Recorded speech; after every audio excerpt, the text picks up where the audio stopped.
le titre de duchesse de Sussex, reçu par Meghan Markle à l'occasion de son mariage avec le prince Harry, ne pourra être transmis aux filles du couple. Si l'archaïsme de la couronne britannique fait souvent son charme, il en signe parfois les défauts. Exemple malheureux avec le titre de duchesse de Sussex reçu par Meghan Markle à l'occasion de son mariage avec le prince Harry, le samedi 19 mai dernier. En effet, selon une règle bien vieillotte, ce titre de noblesse ne pourra pas être transmis aux filles du couple, mais seulement aux garçons. L'information pourrait surprendre les plus fidèles lectrices et lecteurs du Royal Blog de Paris Match, pensant que la primogéniture mâle a disparu au Royaume-Uni. En effet, le Succession to the Crown Act, en 2013, a supprimé l'avantage donné aux hommes pour l'accession au trône du Royaume-Uni. La loi a d'ailleurs porté ses fruits avec la naissance du dernier enfant de Kate et William. La princesse Charlotte est devenue la première fille de la famille royale à conserver sa place dans l'ordre de succession malgré la venue au monde d'un petit frère, le prince Louis.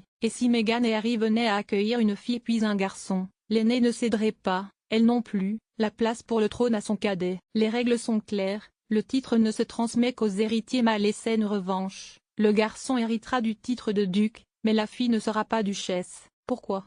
Parce que la réforme ne concernait que les règles de succession au trône. Les règles de la pairie, les titres de noblesse, liés par le nom à une région du royaume, elles, n'ont pas changé. Et ces règles sont claires, le titre de noblesse se transmet uniquement aux héritiers mâles. Meghan, première duchesse du Sussex de l'histoire britannique, pourrait donc être aussi la dernière. Si le couple n'avait que des filles. À lire. Harry est le deuxième duc de Sussex, Meghan la première duchesse. Pas sûr que cela plaise beaucoup à la jeune femme, qui n'a jamais caché ses convictions féministes. Meghan va-t-elle tenter de faire progresser la monarchie?